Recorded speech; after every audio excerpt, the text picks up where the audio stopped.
नमस्कार, आप सभी का स्वागत करती हूँ चैनल पर। मैं त्यागीराज त्यागी अमरीश उम्मीद करती हूँ आप और आपका परिवार स्वस्थ और सुरक्षित होगा। यही कामना करते हुए आज की कहानी की शुरुआत करती हूँ। आज की कहानी एक ऐसे रिश्तों के बारे में है जिन्होंने पैसे हड़पने के लिए ऐसी घिनौनी साजिश रची जिसने रिश्तों को तार तार कर दिया। और ये कहानी उत्तर प्रदेश के अमरोहा से और संभल जिले से। संभल जिले की पुलिस ने एक ऐसे गिरोह को गिरफ्तार किया है जो पहले लोगों का बीमा करवाती थी और फिर उनकी हत्या करके उस रकम को हड़प लेते थे। पूरी कहानी आपको सुनाती हूँ। बस आपसे निवेदन करती हूँ, प्लीज जल्दी से चैनल को सब्सक्राइब कर लीजिए। घंटी दिखाई दे रही है, इसको दबाकर ऑल पर सेलेक्ट कर लीजिए, मेरे फैमिली मेंबर बन जाइए। और इस प्रकार की अपराध की कहानियां मैं आपको लाकर सुनाती हूँ ताकि आप सावधानी से रहें, क्योंकि किसी पर भी हम आंख बंद करके भरोसा करते हैं तो वह हमारे लिए किस प्रकार से हानिकारक और हमारे लिए जानलेवा साबित होती है, यही इस कहानी के माध्यम से मैं आपको बताने का प्रयास कर रही हूँ। अमन, जिसका एक्सीडेंट हुआ था 15 नवंबर 2023 को, एक्सीडेंट में अमन की मौत हो गई थी। इसी प्रकार का एक एक्सीडेंट हुआ था 29 जुलाई 2022 को सलीम का। सलीम की भी मौत हो गई थी। जब पुलिस ने तफ्तीश की इस बारे में, इनके एक्सीडेंट के बारे में, तो चौंकाने वाला खुलासा हुआ। तो पता चला कि जो अमन है उसकी हत्या की गई थी। एक्सीडेंट नहीं था बल्कि वह एक सोची समझी योजना के तहत हत्या की गई थी। और हत्या किसने की थी? उन्हीं के अपने, जो अमन था उसके माता पिता की डेथ हो चुकी थी और उसके नाना नानी की भी डेथ हो चुकी थी, यानी कि उसका घर में कोई भी नहीं था। अमन की मम्मी के मौसेरे भाई ने इस हत्या की सारी साजिश रची और साथ में अपने मामा को भी मिलाकर अमन के नाम पर पॉलिसी करवाई, बीमा पॉलिसी करवाई। और फिर उस बीमा पॉलिसी को, जो लगभग 2,70,00,000 रुपए की थी, उस बीमा राशि को उस बीमा क्लेम को हड़पने के लिए फिर अमन की हत्या की और उसका एक्सीडेंट करवा दिया। किस प्रकार से हत्या करने के बाद एक्सीडेंट किया, पूरा खुलासा कर रही है पुलिस अधिकारी। अपराध एवं अपराधियों के विरुद्ध प्रभावी कार्रवाई करने के क्रम में जनपद संभल की पुलिस टीम द्वारा निरंतर अंतर्राज्यीय बीमा गिरोह के सदस्यों के विरुद्ध कार्रवाई की जा रही है। इसी के क्रम में आज जनपदीय पुलिस द्वारा एक ऐसे गिरोह का खुलासा किया जा रहा है जिन्होंने बीमा क्लेम की राशि को हड़पने के लिए अभी तक 2 हत्याओं को एक्सीडेंट का रूप दिखाते हुए कारित किया है और एक हत्या की प्लानिंग इनके द्वारा की जा रही थी। पूरा घटनाक्रम इस प्रकार है कि जो हमारा मूल मुकदमा था 13/25, जो कि थाना रजपुरा पे पंजीकृत था, जिसमें पहले 2 अभियुक्त ओंकारेश्वर मिश्रा करण और अमित पकड़े गए थे, उसी में एक अन्य अभियुक्त शाहरुख की गिरफ्तारी फरवरी 2025 के अंदर की गई थी। जब शाहरुख के पास से हम लोगों ने एक मोबाइल भी बरामद किया था और विवेचना के क्रम में जब हम उसके पास से जो बरामद मोबाइल था उसके डेटा का अवलोकन कर रहे थे, तो हम लोगों ने एक बहुत अजीब सी चीज पाई कि एक व्यक्ति कमल के साथ जो उनकी व्हाट्सएप चैट्स थी उसमें वो एक अमन नाम के व्यक्ति की पॉलिसी क्लेम के बारे में बात कर रहे थे।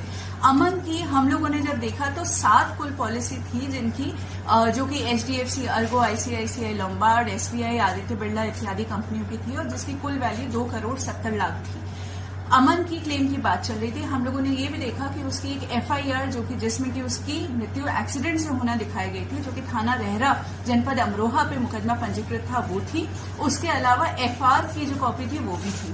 क्लेम के डॉक्यूमेंट्स को जब हम लोगों ने गहनता से देखा तो उसके अंदर PM रिपोर्ट और पंचनामा भी संलग्न था। और PM रिपोर्ट को जब देखा गया तो अमन के शरीर पे एक्सीडेंट की चोट दिखाने के बावजूद पूरे शरीर पे कहीं पे भी कोई खरोच भी नहीं थी और मात्र सर पे 4 बड़ी इंजरीज थी, जिसमें 2 चोटें 3/5 सेंटीमीटर की बोन डीप इंजरीज थी।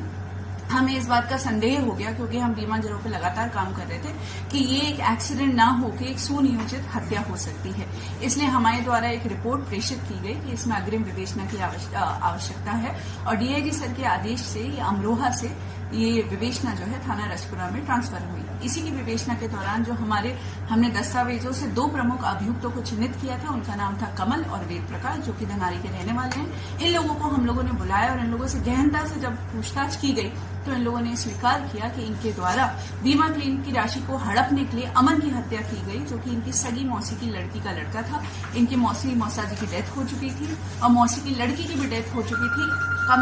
अमन जो व्यक्ति था वो एक तरीके से अनाथ था और उसका कोई भी आगे पीछे नहीं था। तो इसलिए इन्होंने अपने अन्य साथी, इसमें एक सुनील नाम का व्यक्ति है जो कि थाना रजपुरा के हिरोनी का रहने वाला है, और इसमें इनका आप कह सकते हैं लिखा पढ़ी में मुंशी था, वो बीमा की पॉलिसी की बहुत अच्छे से जानकारी रखता था। इनके अन्य साथी ओम प्रकाश प्रेम शंकर थे, जिन्होंने इनको आइडिया दिया था किस तरीके से हत्या करनी है, जो कि धनारी के रहने वाले निर्देश और उसके जो सगे मामा हैं उदय भान, वो भी इसके अंदर इनके साथ घटना में शामिल थे।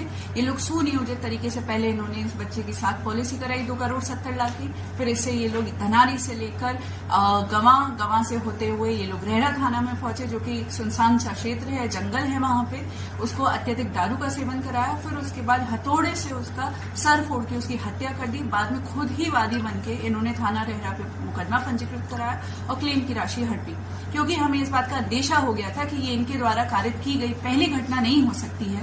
तो इनसे गहनता से और पूछताछ की गई। उन्होंने पूछताछ में फिर से कबूला कि इन्होंने एक अन्य व्यक्ति सलीम, उसी की भी बिल्कुल इस तरीके से हत्या करी थी, जिसकी हत्या में एक बाबू नाम का शख्स भी शामिल था। सलीम भी इसी तरीके से नवयुवक था, जवान था, उसके भी पहले हथौड़े से सर फोड़ के थाना रेहड़ा क्षेत्र में ही हत्या की गई और उसके ऊपर गाड़ी चढ़ा दी गई, ये दिखाने के लिए कि उसकी हत्या, उसकी जो मृत्यु है वो भी एक्सीडेंट में हुई है।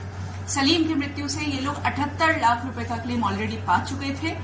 इसकी अमन की मृत्यु के बाद अभी तक ये 20 लाख रुपए का क्लेम पा चुके थे। इन लोगों की साजिश के तहत ये लोग, जो ओम प्रकाश है उनके सगे जीजा रमेश की भी हत्या करने वाले थे, उसके नाम पे ये लोग 4 पॉलिसी अभी तक करा चुके थे। एक बहुत ही क्रूर गैंग है जो कि ऐसे व्यक्तियों को चिन्हित करता है जो कि नवयुवक है, क्योंकि उनका प्रीमियम कम लगता है और बीमा का क्लेम का पैसा उन्हें ज्यादा मिलता है। उन लोगों को चिन्हित करते हैं, बर्बरता पूर्वक उनका सर फोड़ के उनकी हत्या कर देते हैं और उस हत्या को एक्सीडेंट का रूप दिखाते हुए बाद में क्लेम की राशि को प्राप्त कर लेते हैं। इन लोगों को हत्या का दोषी मानते हुए आज मुकदमा अपराध संख्या 345/23 में अंतर्गत धारा 420, 302, 201, 475, 120B IPC में गिरफ्तार कर न्यायिक अभिरक्षा में भेजा जा रहा है। मैम, कितने मामलों के इस तरह की जो बीमा गैंग के, तो कितने आरोपी अब तक जेल भेज चुके हैं? ये जो हमारी गैंग है, इनके द्वारा 2 हत्याएं की गई हैं और उसके अलावा 1 हत्या की इनकी प्लानिंग थी, परंतु इससे पहले जनपद संभल की पुलिस द्वारा 2 इसी तरह की हत्याओं का अनावरण पिछले 10 दिनों में किया गया है। एक थाना चंदौसी के अंदर एक दरियाब नामक विकलांग व्यक्ति की इसी तरीके से हत्या की गई थी और बाद में उसे एक्सीडेंट का रूप दिया गया था। अभी हाल ही में थाना भैजोई में एक व्यक्ति जिनका नाम नवीन है, उन्होंने अपने सगे भाई संजय को ई रिक्शा से धक्का मारकर और बाद में उसका सड़क पर पटक कर उसकी हत्या कर दी थी और उसे एक्सीडेंट का रूप दिखा के बीमा का क्लेम दिया था। मैम, मृतकों की इसमें मैम जो कितनी पॉलिसी अभी तक जो है कराई गई थी इसमें जो, और कितना क्लेम अभी इन्होंने ले लिया था? तो जैसा कि मैंने आपको पहले ही प्रेस ब्रीफिंग में बताया है कि सलीम नामक व्यक्ति की इन लोगों ने कई पॉलिसी कराई थी। उनका एक मणिपाल का 50 लाख रुपए नहीं आया था, उसके बावजूद उनके पास अभी तक 78 लाख रुपए आ चुके थे। उसके अलावा जो अमन है, अमन की इन लोगों ने 2 करोड़ 70 लाख की पॉलिसी कराई थी। 20 लाख रुपए का क्लेम ये अभी तक प्राप्त कर चुके थे। जिनको ये मारने वाले थे उनकी ये 4 पॉलिसी काफी अच्छे वैल्यू की अभी तक करा चुके थे। आप इस कहानी के बारे में क्या कहना चाहते हैं? अपने सुझाव जरूर दीजिए और वीडियो को लाइक करके शेयर भी जरूर कर दीजिए, ताकि हर एक कोई सावधान हो जाए अपने रिश्तों से भी, जिनके ऊपर हम आंख बंद करके भरोसा करते हैं। अपनी सुरक्षा को पुख्ता कीजिए। चैनल को सब्सक्राइब अभी तक नहीं किया तो जल्दी से कर लीजिए और मेरे फैमिली मेंबर बन जाइए। मेरी जिंदगी की हर कुछ चीज सिर्फ आपके साथ है। नमस्कार, थैंक यू।